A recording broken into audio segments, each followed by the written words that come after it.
There is just an insane amount of Switch information coming out of everywhere. Yeah, we should probably just talk about it, huh? Hot take.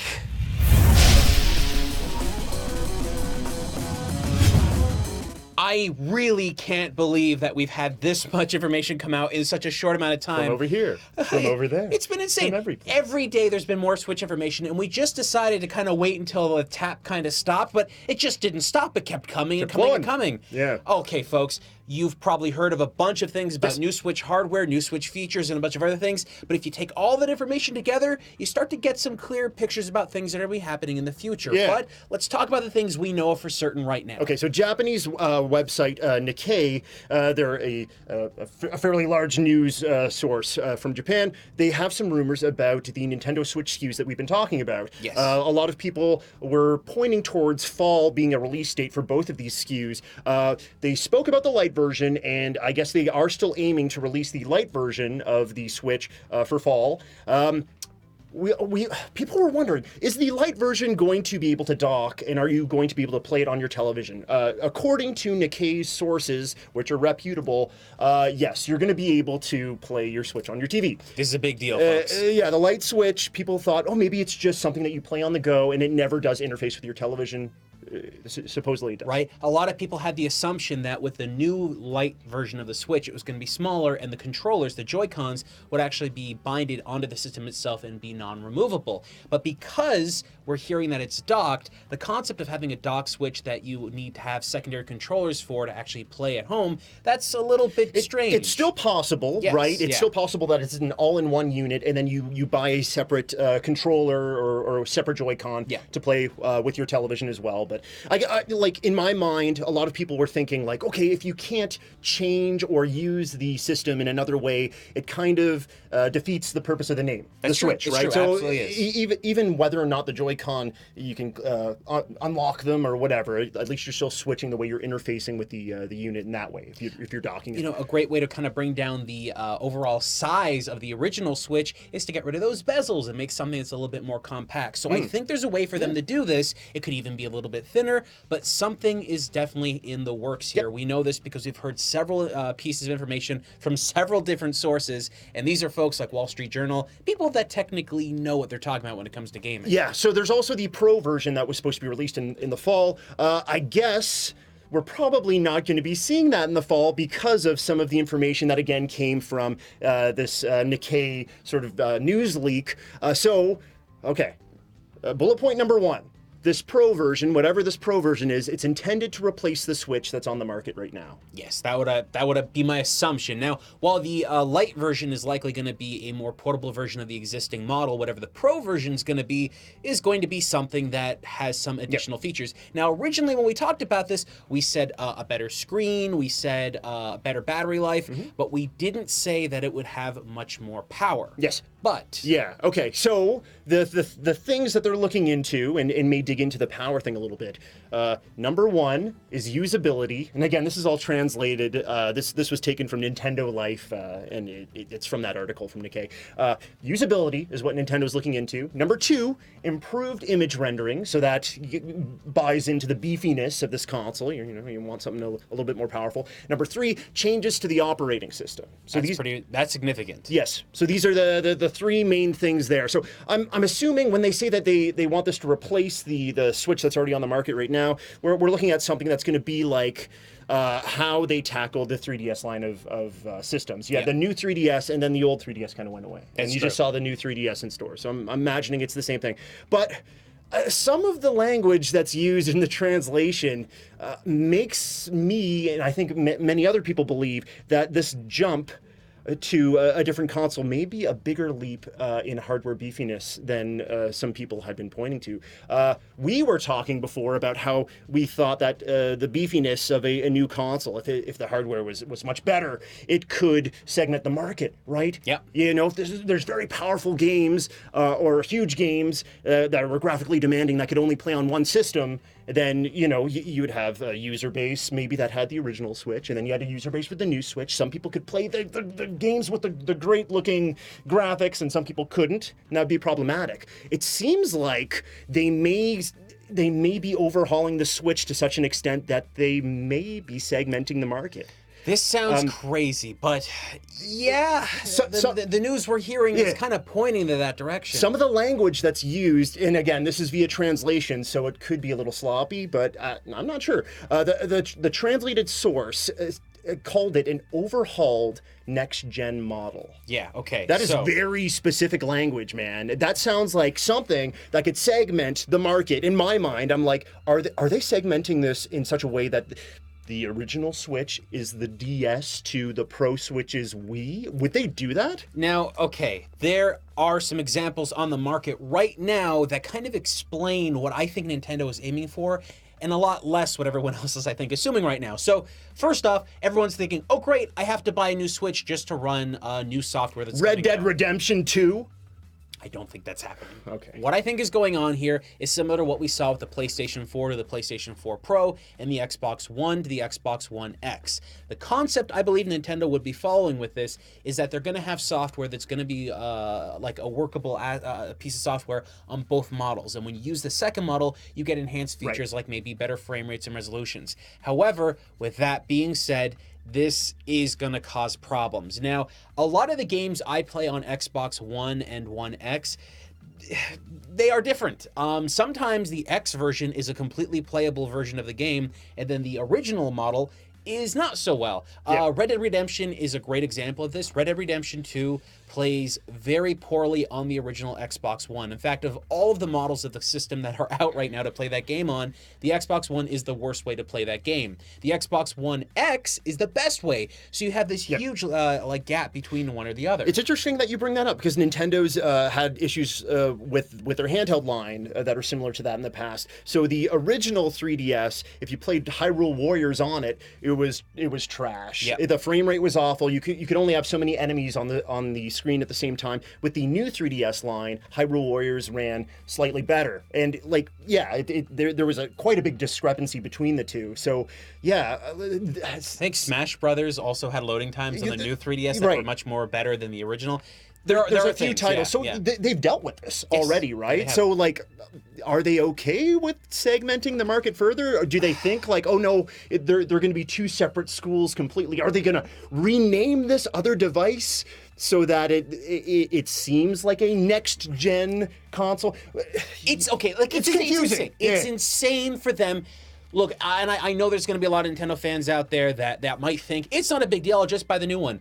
That's stupid logic. If you have to go out and buy a new piece of hardware to play games on a less than 2-year-old system, then Nintendo's going to lose. This isn't even a competition. This isn't even an argument. That's what happens. When you segment the market like that, you get the 32X, you get the Sega CD, and in Nintendo's own examples, you get things like the Nintendo 64 with the RAM expansion, where some of those games tended to not sell as well as the originals unless they were bundled with the RAM expansion itself. Yes, they had to do that. If they didn't do that, there'd be a lot of very disappointed customers. Like, oh, I didn't know that you needed this. And and actually, that's that segmentation we're talking about. With the new 3DS, when they introduced that, there were I think it's like Xenoblade Chronicles. Xenoblade, and I think there was a runner game as well. And A Binding of Isaac. It was one of them as well. So I from what I'm to understand, and I could be wrong, many of those games sold worse because they didn't work on the initial run of the 3DSs. Because what you're doing is essentially you've sold to so many people. So the Switch right now is selling, has an installed base of over 30 million users. Oh, yes. And it's quite a big deal, right? They are one of the fastest selling systems of all time in North America.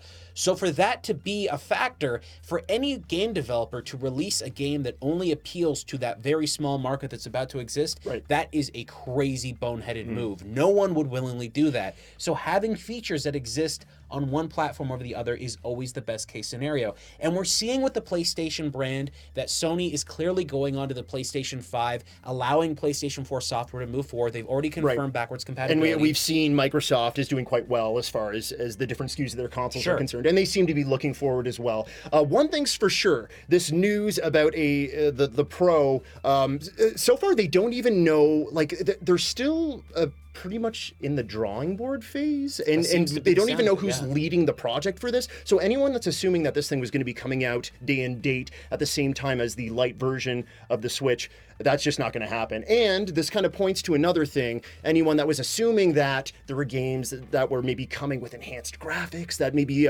third-party developers were working on titles for a more powerful machine, very likely that's not happening right now. Maybe Nintendo's own like in-house developers are looking at more powerful software and being able to maybe turn the dial on, you know, the graphics themselves. But yeah, there's a lot to be said here. Look, the way I'm thinking about how a Lite model and a Pro model would work, there are a lot of issues that arise from all of this. For instance, all of the products that have been designed already to make use of the regular Switch hardware, making something that is a similar size but higher spec, like let's just say a higher resolution screen, better battery life, better thermals, that kind of stuff. That means that they can just release something kind of quietly and it would just exist on the market and replace the old Switches, right? You could do something like that. Yeah. And what you do is you introduce a higher amount of internal storage and stuff like that to basically just let users know, look, you're getting a different kind of Switch here. But my biggest problem when I'm thinking about this, okay, you've got a lot of people out there that have this Switch. What if they bought the Lite Switch and the Lite Switch happens to be smaller and it doesn't work with things like Labo or certain pieces of hardware that they purchased? If you had any Joy-Cons on left and right and they have a new style of Joy-Con, suddenly you've introduced a new section into the marketplace that doesn't mix with the rest. Yeah, it's scary. Because of the physicality of the device, there's so many different ways that you can use these things. So yes, thinking about the Lite Switch, you just brought up Labo and I'm already like, well, yeah, that's probably not going to be working with a lot of the Labo kits that are out there. If you can't remove the Joy-Cons, it will not work with Labo. And if you are going to be able to remove the Joy-Cons, it has to be around the same size. Just think about the new VR kit they released for Labo, right? The goggles are not configurable, right? They're specifically made for the original Switch screen. So if you have a screen that's even slightly changed, those frames or whatever wouldn't work. Unless they released another SKU. And then that's where the issues lie, right? There's that segmentation, and then you can dissolve a bit of your user base because of that. Yeah. But we have more news to talk about because the opposite of dissolving a user base may be happening. That's a transition, my friend. According to the Wall Street Journal, this is big, and we're going to explain to you why Nintendo is partnering with Tencent Holdings in China to release Switches, officially. Tencent is going to help to segue the Switch into the Chinese gaming market. Tencent Holdings is the world's biggest video game company by revenue. Yes. Now, why is this a big deal? A long time ago when Adam and I were talking about this, and I think I've mentioned this on Hot Takes several times, I think a lot of people out there are under this wrong assumption that in order for the Switch to be successful, it just has to be as successful as the 3DS or perhaps even the DS. That's not the factor though. What's going on is for the Switch to actually be a success for Nintendo, they need to sell more units than the previous successful systems they've released. But because what Nintendo has done is they've cannibalized their existing mobile market and home market into one segment, that means they lost out on two separate markets. Yeah, they have to compensate for that cannibalized market. So the Wii sold amazingly well, as many of you know, and the Wii U didn't. The DS sold amazingly well, and the 3DS has sold very well as well. However, the DS sold more than the 3DS, but the 3DS still had the capabilities of running DS games, so many people consider those two segments of the market very similar. Here's an issue though. When you take both of those sections, the Wii and Wii U sales and the DS and 3DS sales, and you merge those together, you actually get the entire market that Nintendo has power to. Like, that's basically like, okay, maybe PlayStation sells 50 million consoles, but they don't have a portable system on the market right now to offset with another system's sales and another market to pull from. So Nintendo no longer has that mobile market and a separate home console market, and it's all into one. For Nintendo to be successful with with this system, they need to sell the most successful system of all time and then beat that number by twice. It's insane. Basically, if they need to sell 100 million to be successful, they need to sell 200 million. And the numbers that I've seen from what I've heard analysts talk about, we're looking at a number somewhere around the 250 to 300 million mark. Gosh. Well, so how do you do that? How do you sell more consoles? Where do you go? What do? You go to China, right? Tencent is a massive company, and they have had a huge impact on the market. Now, I know many of you out there may not know who they are, but things like... You've played titles that they're responsible for or have touched in some way. PlayerUnknown Battlegrounds, Yes. They own a huge section of Epic Games, so that's Fortnite. League of Legends as well? Yeah, it's like, it's just a lot. There are so many video games and groups that they own chunks of or are huge segments of. Now, the Chinese market is untapped, and I know many of you out there that are watching maybe in North America or Europe and don't care too much about the Chinese market, but you got to understand that segment is not, it wants to play games, they just haven't had the opportunity to. That tap has just recently been turned on because for a very long time there was a home console ban, and it's still very hard for home consoles to get into China. Switches are in China, but it's some sort of gray area where the Switches are being sold. So if Tencent can like slam the door open and get Switches into people's hands, that means big numbers for Nintendo. Yes, it does. Now, this is something that's very important to keep in mind. This isn't the first time that Nintendo has actually been in the Chinese market. This happened a long time ago with the iQ Player. This happened a lot. They created the iQ DS and several other versions of the iQ line. I can't get into it right now because it would take me all day to do. Plus, I've already done a video on this. Go to Rerez one and look, search for IQ. IQ, IQUE. IQUE. Okay, so that market basically existed because Nintendo worked with basically a company that they built in China with a Chinese national to actually make that company exist. It was a small company, though. Small company. Not a lot of games are released on the platforms. The iQ Player itself is a wonderful device. It's basically a Nintendo 64, but in a all on a controller. Right? Yeah. It's really, really cool. Nintendo is of no shortage of really neat ideas in that market. However, a lot of software didn't come out. And to my knowledge, the 3DS did arrive, or the DS, but not a lot of software came out for that stuff. But if Tencent's involved, Tencent has publishing power. They've got a whole bunch of like people on board there, and they would be able to get a huge segment of China to buy these consoles. If that does happen, that means that Nintendo could possibly hit those huge numbers that I previously thought were impossible to hit. But when you do something like this, suddenly 300 million units sounds a lot more realistic. Yeah, absolutely. Now, the home console market in China, home game consoles, because like we were talking about, that tap hadn't been, turned on or whatever, it only accounts for about 3% of like gaming revenue within China. So home console units, I think the Chinese market is not used to the console being right next to your TV, which is kind of perfect for the Switch. So while the Switch is a docked experience played on the television, the bulk of the time, we've seen numbers that basically show that this is mostly being used as a handheld. Handheld gaming is a huge thing in China. If you don't think it is, then let us remind you of a few steps that some North American games companies have been taking. Elder Scrolls Blades is a thing. Not because people in North America, well, maybe people in North America may dig into it, but there are huge, huge numbers as far as revenue is concerned with cell phone games, and a lot of that's from China. Diablo Immortal. A lot of people are thinking that Blizzard's taking those steps because of the huge smartphone market in China. There's a Warcraft Pokemon Go style game that's going to be coming out as well.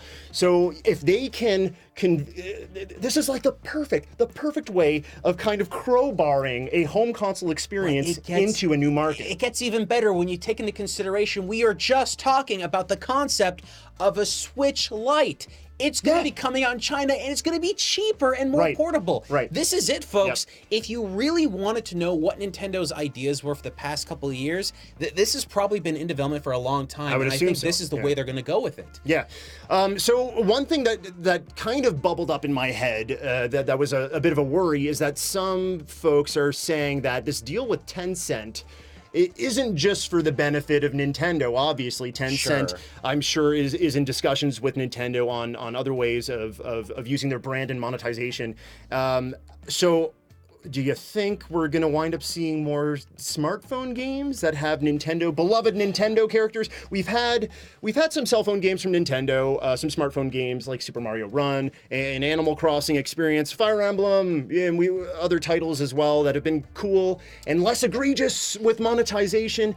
Honestly, I think all of that is just testing the market. I don't believe this is something they're continuing through with. Because imagine this, if you will, you're going to be releasing a Switch into most markets, and you're going to want those to have the biggest impact possible. Taking your IPs like Mario and those things and keeping them limited to one single platform that people will have to buy into makes more sense. So I don't think the mobile systems are going to be something they drive more towards. I think people are going to... I mean, look, Pokemon being a success, I understand a lot of people out there just believe that Nintendo themselves made Pokemon Go, but it wasn't. Pokemon Company exists outside of Nintendo, though they do have a commanding presence in the company. They're not the only ones there. And Pokemon Company can do whatever the heck they want to do without Nintendo's direct involvement, which is why we got Pokemon Go in the first place, a game that was not developed by Nintendo. Yeah, developed with Niantic, I believe. Yes. Yeah. So with that in mind, having this console get released in China with Tencent means that it would make a lot more sense to keep those games limited to that platform so that Chinese consumers and consumers all over the world will buy that piece of hardware just to play those games. This also has a big improvement too when you consider that in the past Nintendo has worked with other companies. In Korea, they worked with, I believe it was Hyundai.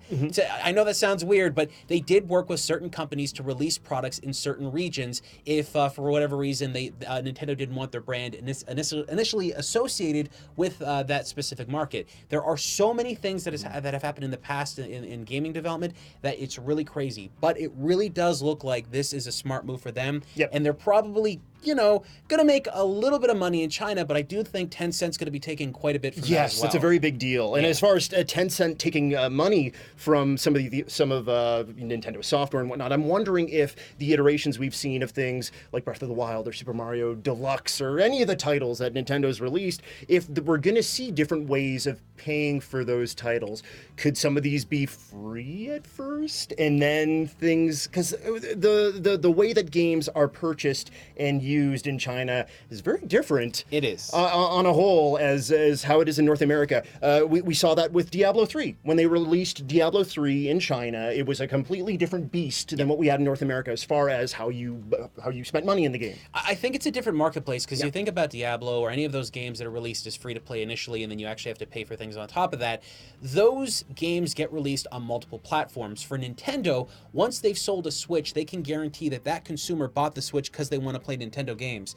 Different concept altogether. You could do free demos and stuff like that where people have to buy the full game afterwards, but I don't think Nintendo is going to be changing the way that they make games for any one market, because it technically wouldn't make sense for them when you know that someone is buying that piece of hardware to play that one experience. Right. Playing that experience, but who's to say that maybe those unlockable cars you can unlock with $1 here or $1 there instead of having to play the game? I don't think Nintendo's excited about that. No, we've seen them push back with some of the smartphone titles, saying like, we don't want our names sort of tarnished in that way. Sure. It will be interesting to see how this develops. Now, look, in the past, with the iQ player, I'm not going to get too much into it, but to get games on that platform, you could hook up directly to your computer and download those games online. Or you could go to kiosks and use the memory card in the back of the iQ player and actually download the games to the kiosk. So there was ways to do that. And in fact, when you bought the iQ player initially, it came with a built-in time demo of a bunch of games. If you played the game for too long, I think it was like 30 minutes, game would turn off and you could never play it again.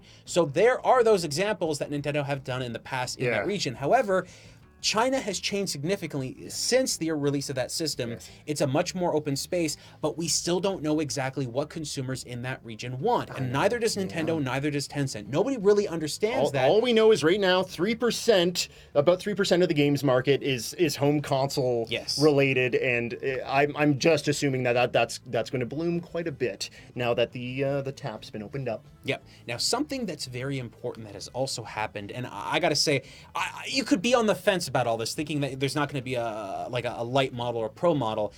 One thing was announced that really kind of just nailed it in the coffin for me. Like, this was it. The concept that you can now take digital saves from one Switch to another is the biggest deal. Yes. right? Yeah, instead of all the weird sort of the janky ways that you'd have to move data before. So you can transfer like single save files freely now, but the original file is immediately like wiped. But still, thank you. Like we can finally switch our. So what Shane is basically alluding to is with these new SKUs are going to be on the market. It'll be a lot easier, a lot more accessible for you to be able to toss things back and forth. See, if you're going to release a whole new Switch, another model, then what's really important is to actually have the ability for that one consumer to take whatever they're playing on the one Switch and move it over. It's still not perfect, but at least there's an option, and that's enough for some people to go, okay, I'm going to buy a second Switch now. In a world where Nintendo said we want more than one Switch in every household, they need this. Yes, that's kind of a big deal. Now, I think initially there was a reason why Nintendo was hesitant to do this. This is my own personal belief. I don't know if it's 100% accurate. But if Nintendo, for the longest time, I guess it's been 2 years now, Nintendo really hasn't given you the easiest way to switch between one Switch to the next Switch, like if you need to buy a new system or whatever. And I think the reason they were doing that was because they really wanted households to be one Switch households. And the reason they wanted that is because if you have a two Switch household and you buy a single game, that game gets shared between two different players. If you have a Switch that's locked and has no ability to switch save files, technically that household is more likely to buy two individual SKUs of that game. I know it sounds crazy, but that's a weird way how that could be working out for them, but I think they're understanding that the concept of selling two Switches is probably better than selling two copies of a game at this point. They literally said they want multiple Switches in households, and this is the perfect way to make that more comfortable for users. Everything we're seeing here, everything we're hearing about is leading to a bunch of new Switches coming out, and while the Pro version may be delayed, and we don't know how long that's going to take. We have no clue. It sounds like they're still looking at the blueprints and tweaking things right now.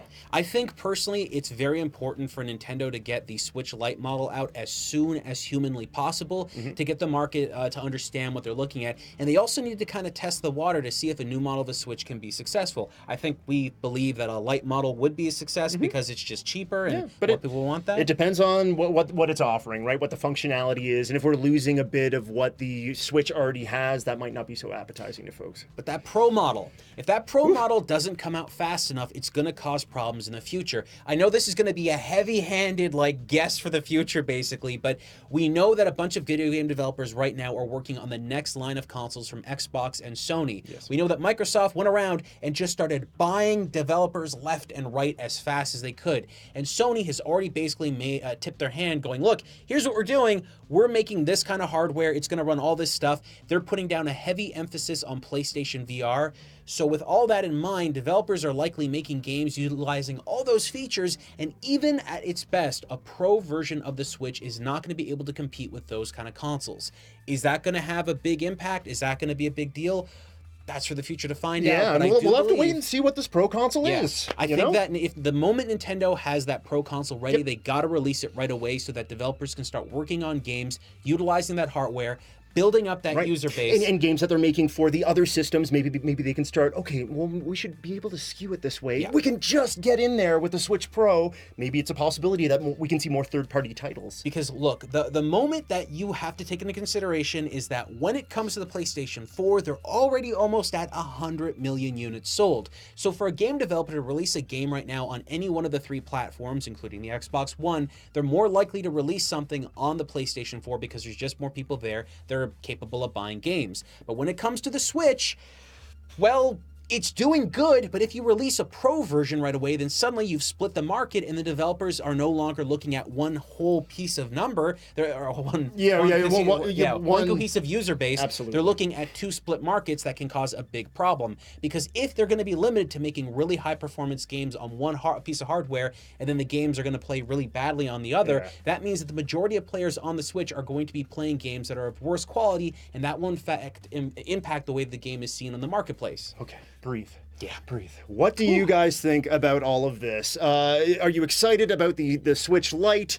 When do you think the Switch Pro is going to come out? And what sort of cool functionality do you think is going to be inside that machine? Is it going to be a success?